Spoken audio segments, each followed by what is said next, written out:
السلام علیکم، پروگرام سیاسی لوگ کے ساتھ میں ہوں عظمیٰ خان رومی۔ ناظرین، پارا چنار میں امن معاہدے کے باوجود سڑکیں نہیں کھل سکی ہیں اور مظاہرین کا دھرنا اس وقت بھی جاری ہے۔ خیبر پختونخوا کے ضلع کرم کے مرکز پارا چنار میں امن معاہدے کے باوجود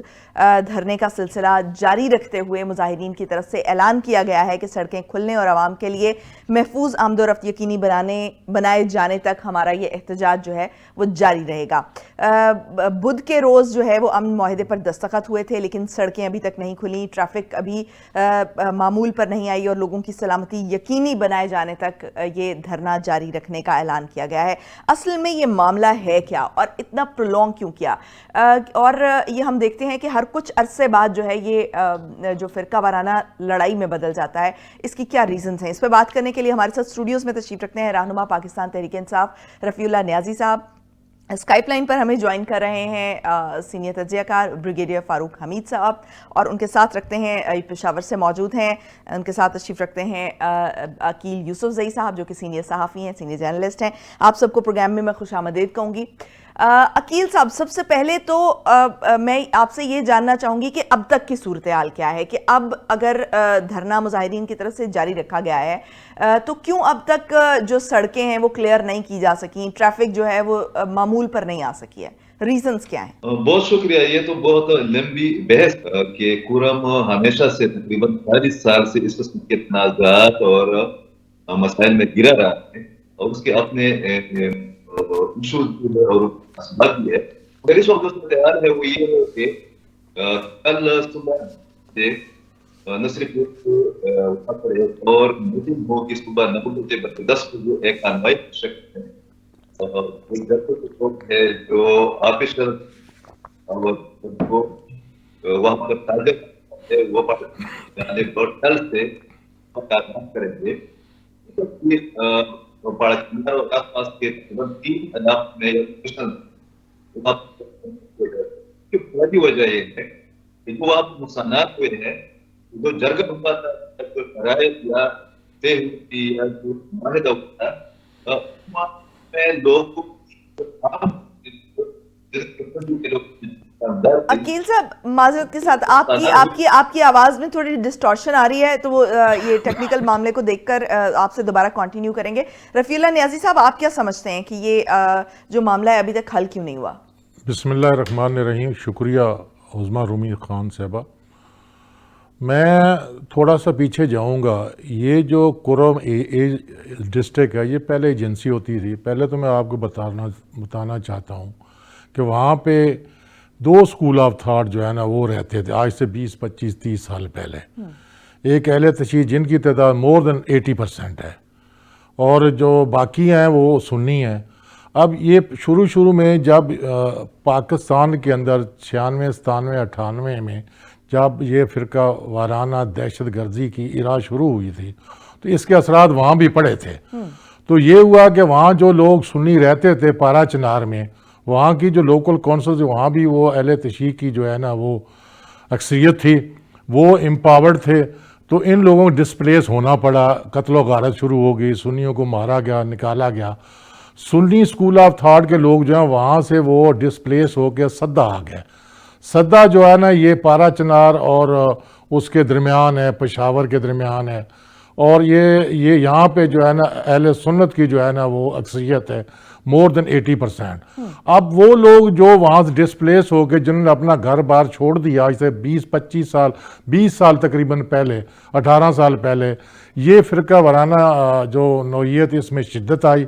جو لوگ وہاں سے ڈسپلیس ہو کے ادھر آئے ان کا گھر بار زمین ہر چیز وہاں رہ گئی۔ اب یہ ایشو ہے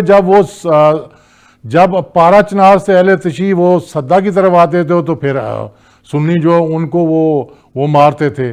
وہاں پہ یہ پرویز مشرف صاحب کے دور میں وہاں پہ فوج کی بھی ڈپلائمنٹ ہوئی تھی۔ میں یہ سمجھتا ہوں کہ ایک اور بات ہے کہ چونکہ اس کا بارڈر جو ہے وہ افغانستان کے ساتھ بھی لگتا ہے، جب وہاں پہ طالبانائزیشن یا گروپس جو ہے وہ ایک دوسرے کے ساتھ برسر پیکار تھے تو اس کے اثرات بھی پارا چنار پر پڑے، ڈیفینیٹلی پڑے۔ تو یہ ہوا کہ اس وقت آرمی کو وہاں پہ ڈپلائی کیا، اور میرے خیال میں ہو سکتا ہے اب بھی آرمی وہاں پہ ہو۔ جہاں تک میں سمجھتا ہوں کہ اس کا جو ہے نا وہ کنکریٹ سلوشن کیا ہو سکتا ہے، تو میری یہ گزارا ہے کہ وہاں پہ انٹیلیجنس جو ایجنسیز ہیں ان کو ورک کرنا چاہیے، وہاں سے وہ جو بیسک جو گراس روٹ لیول پر جو بون آف کنٹینشن ہے، ایک تو پہلے اس کو ڈائگنوز کریں، پھر اس کے لیے میں یہ سمجھتا ہوں کہ پاکستان لیول پہ دونوں اسکول آف تھاٹ، دونوں سیکٹس کے سربراہ ہیں، ان کو اعتماد میں لینا چاہیے، وہاں بیٹھ کر اس کا ایک پائیدار حل جو ہے وہ نکل سکتا ہے۔ ٹھیک، عقیل صاحب آئی تھنک آپ کو میری آواز آ رہی ہے؟ عقیل صاحب میری آواز آ رہی ہے آپ کو؟ جی عقیل صاحب بتائیے گا کہ ابھی تک جو معاملات ہیں وہ کیوں ریزالو نہیں ہو سکے ہیں، کیا ریزنز ہیں؟ ایشو یہ ہے کہ وہاں پر جن لوگوں کے، عام لوگوں کے یا تاجروں کے، دکانداروں کے املاک تباہ ہو گئی ہے، اور اس کے لیے ایک کمیٹی بھی بنائی گئی تھی کہ وہ اپنی ڈیٹیلز شیئر کریں گے، وہ لوگ کہہ رہے ہیں کہ ہمارے نقصانات کی تلافی کے لیے کوئی پلان، کوئی فارمولہ سامنے نہیں آیا ہے۔ اور اس وقت جب ہم بات کر رہے ہیں تو وہاں پر 2-3 جگہوں پر نہ صرف یہ کہ احتجاج اور دھرنے جاری ہے، بلکہ وہاں پر ایک نیگوسیشن پروسیس جو ہے نا انتظامیہ اور ان کے درمیان ایک بار پھر جاری ہے۔ کل جو ڈیٹیلز، کل کے لیے جو شیڈول جاری ہوا ہے وہ یہ ہے کہ جرگہ کے ارکان، انتظامیہ کے لوگ، بعض ممبران اسمبلی، یہ کمشنر کوہاٹ کی قیادت میں ایک قافلہ لے کر ٹل سے پاڑ چنار جائیں گے۔ تو کل پھر دیکھیں گے کہ عوام کا رد عمل کیا ہے، مگر یہ ہے کل سڑکیں کھل جائے گی۔ ٹھیک، تو یہ جو 14 نکاتی امن معاہدہ ہوا ہے، اس میں کیا معاہدے کی تفصیلات کچھ سامنے آئی ہیں؟ اس میں جو بڑا ایشو ہے اور جس پر جو ہے نا ابھی تک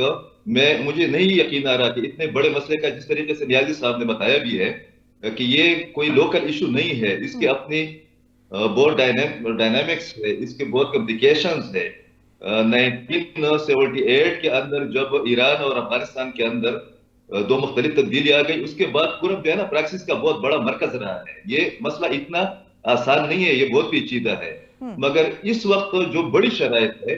اس میں ایک تو یہ ہے کہ اسلحہ لیا جائے گا، جو کہ مجھے یقین نہیں آ رہا کہ انتظامیہ اتنا پاورفل ہے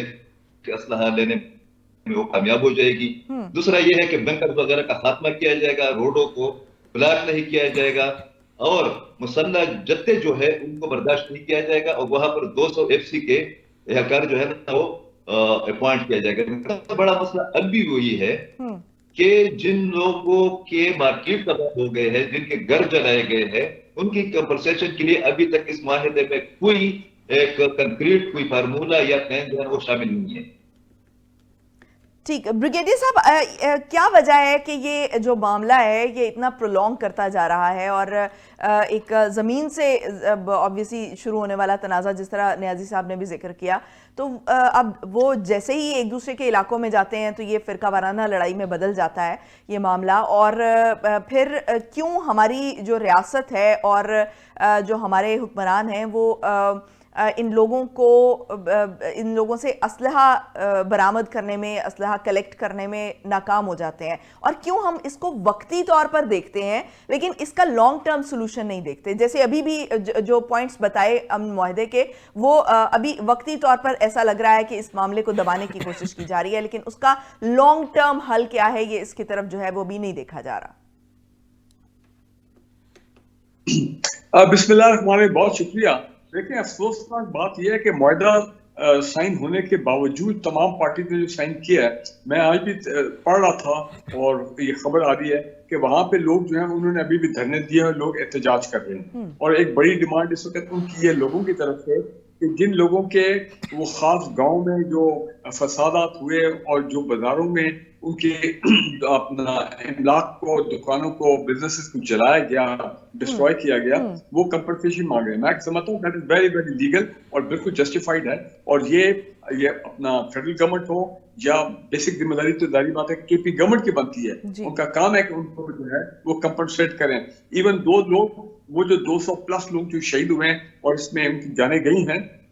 ان کے لیے بھی، ان کی فیملیز کے لیے بھی کوئی اپنا ریلوکیشن ہو جائے، ریہیبلیٹیشن ہو جائے۔ یہ کے پی گورنمنٹ کی ذمہ داری ہے۔ ٹھیک ہے، کچھ اب یہ چاہیے کہ جنوری کا مہینہ جو ہے وہاں پہ مذاکرات ایک طرح اسلامات میں ہو رہے ہیں، لیکن جہاں پر لا اینڈ آرڈر کی سچویشن پیدا ہو جاتی ہے تو اس کے بعد تو ذمہ داری فیڈرل گورنمنٹ کی بھی آ جاتی ہے نا۔